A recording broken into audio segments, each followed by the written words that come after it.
சொன்னீங்க.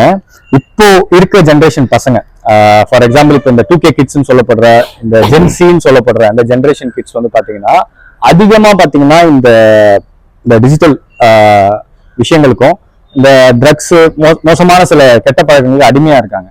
உங்க காலத்துல அதெல்லாம் இருந்ததில்லை. நான் பார்த்த வரைக்குமே உங்க காலத்துல அதெல்லாம் கேள்விப்பட்டது கூட இல்லை. ஒரு சில இதா இருக்கும். இப்ப அதிகமா இந்த கலாச்சாரம் அதிகமாயிடுச்சு. இது வந்து இந்த மார்ஷல் ஆர்ட்ன்ற விஷயம் எந்த அளவு அதை மாற்றுறதுக்கு முயற்சி, அதாவது நாட் ஒன்லி மார்ஷல் ஆர்ட், உடற்பயிற்சி செய்யக்கூடிய யாருமே அவங்களுக்கு தன்மை அக்கறை இருக்கும் உடம்பு மேல. கண்டிப்பா இந்த கராத்தே பண்றவங்க, தற்காப்பு பயிற்சி பண்றவங்க, உடற்பயிற்சி பண்றவங்க, ஸோ அவங்களுக்கு வந்து அந்த தன் மேல ஒரு அக்கறை இருக்கும் போது உடல் நலத்து மேல அவங்களுக்கு எல்லாம் போகாது.